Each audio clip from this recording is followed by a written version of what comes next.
Welcome back to my YouTube channel and to the HO scale project layout of my workshop. If you're watching last week, you will have seen me complete the risers and the road bed. This week is on the track laying. I have all the turnouts laid out in front of me and most of my tools are set up. So without further ado, let's get stuck right in.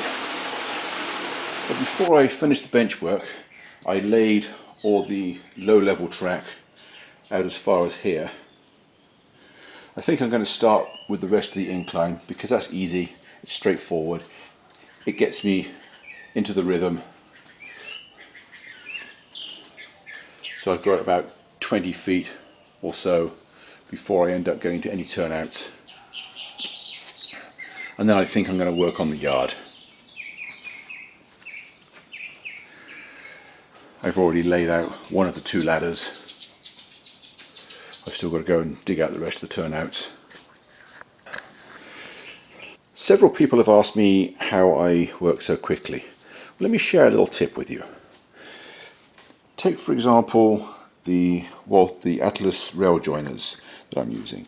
They come in a pack, they come in a bubble pack, 48 to a pack, but they're all joined together in strings of 4 and they have to be separated. Rather than just doing the joiners as I need them, I start by prepping a couple of whole packs. That way I'm keeping the same tool in my hand for multiple operations. And every time you can avoid changing tool, that saves time. Yes, I know it's only a few seconds, but it mounts up.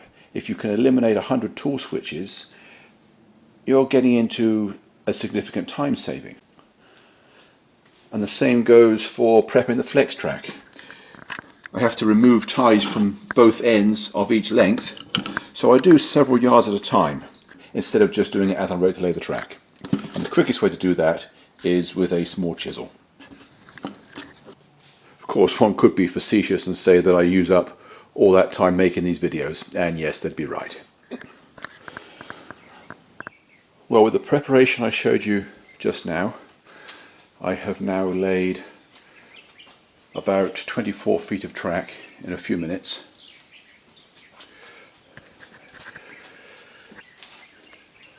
Most of the joints down there are not soldered. I will come back and do those when I do the yard. But on the curve, I have to solder the joints as I get to them. So that does slow me down just a little bit. And then when it comes to cutting the track to length, hopefully you can see if I go real close, wherever it's got to be cut, I just mark the top of the rails with a Sharpie, and you may also be able to see I also mark the last tie that I've got to cut away, because that helps. And I just cut the tie away with a chisel and then cut the rails with the rail nippers, and then I'm ready to proceed. Something very important not to forget is to make sure you drill the hole for the turnout operating mechanism before you lay the turnout. It's really annoying and quite awkward to have to do it after the turnout is already in situ. Ask me how I know. Well, it's about halfway through the day now. I started off laying the track all the way up from the staging yard, and then when I got to the top I finished off this area here round as far as the door, but not including the hinged gate. And now I'm working my way back along the main line.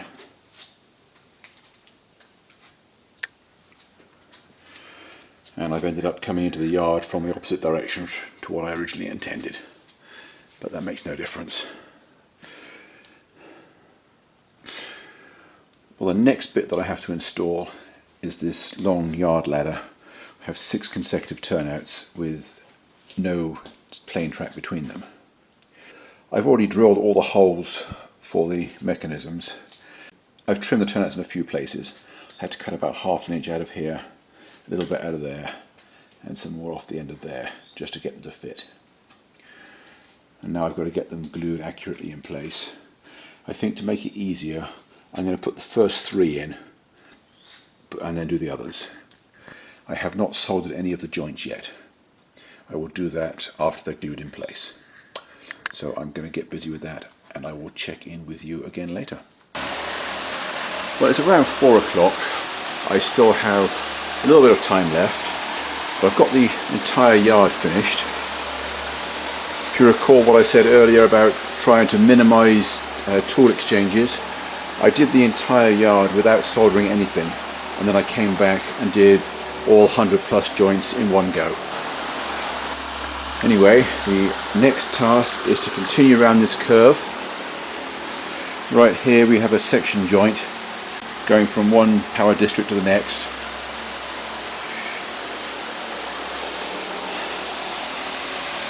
And then all the rest of the layout is on that same power district.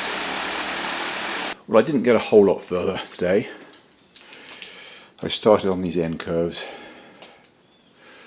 You'll notice the outside one has not been laid in that end yet. That's because I want to give the glue on this turnout time to set overnight so that I don't disturb it and move it out of position when I force this into the curve. I've gone all the way around to here, to the section joint, and I've prepped these for this junction here. All these four had to be modified in some way, so that took most of the last hour, but they are now ready to go in. So I think that's pretty good progress today. There's about 1.5 boxes of track, somewhere in the region of 20 turnouts, and the double slip. So hopefully we have another productive day tomorrow. I will check in with you again then.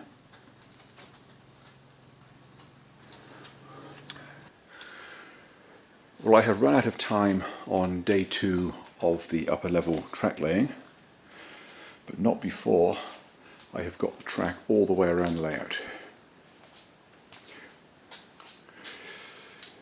I'm still working on this corner here, and once I get beyond that curved turnout, most of the turnouts for the yard beyond I don't have, so I'm going to get as far as there and then get on with the wiring. You'll notice that on the other side of the peninsula the track is all the way up and around the curve at the end.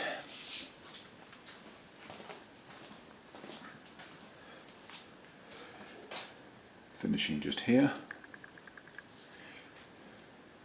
and there's just one more piece of track and then into the yard, for which I don't have the turnouts, and of course the upper level for the logging line.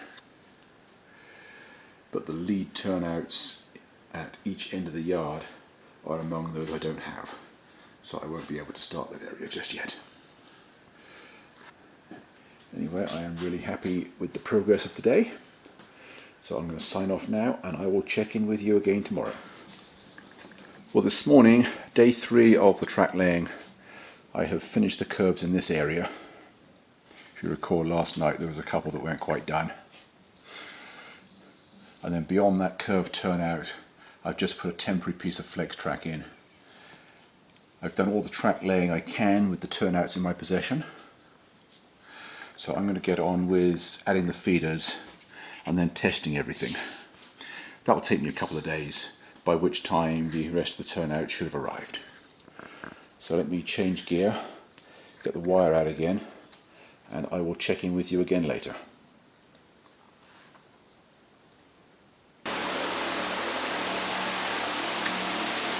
Welcome back again. It's Monday morning. Last Friday I got most of the track laid and the feeders installed. I still have this central yard to do.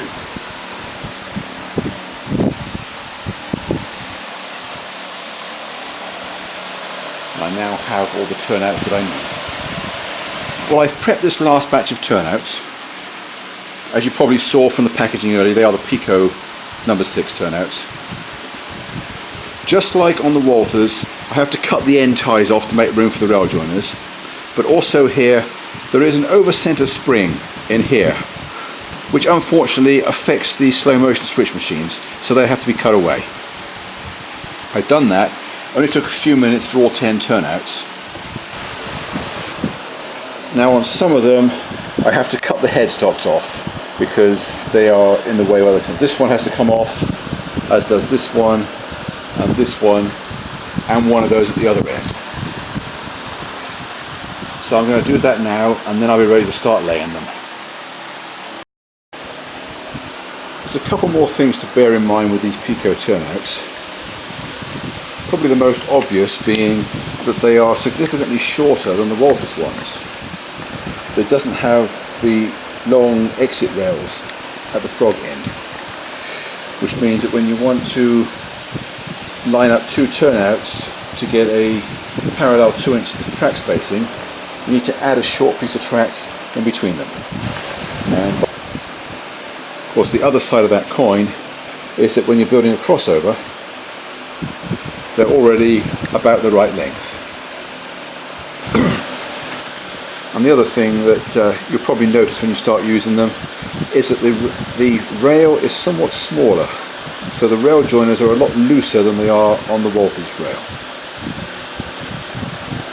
I'm not going to say that's good or bad, it's just different, it's just something to be aware of. You have to make sure that the rail lines up properly, because it can move around, and if you're not careful you can end up with a step. I already mentioned in an earlier video that they are a slightly higher profile than the other brands of track, so sometimes you need to shim up pieces that join them. Well, it's a little more than halfway through the workday, and as you can see, the track laying is now finished.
Well, with the installation of the track in and around that central yard, that brings the track laying phase of this layout to a close. I've just given the workshop a good clean up so I can take some pictures for the customer.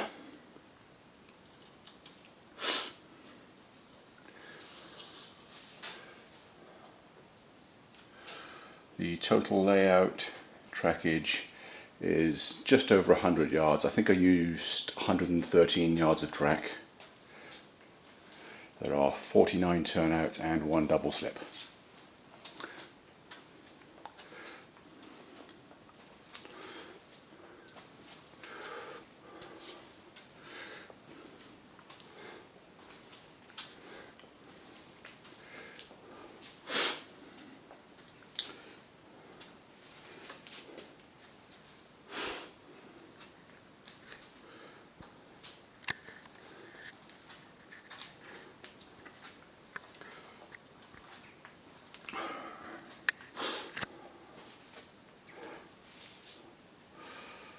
So there you have it. I think I've shown everything now. I will end this video here, and I will check in with you again next week, where I'll tackle the wiring and control systems. So until then, have a great week, and I'll see you next time. Bye for now.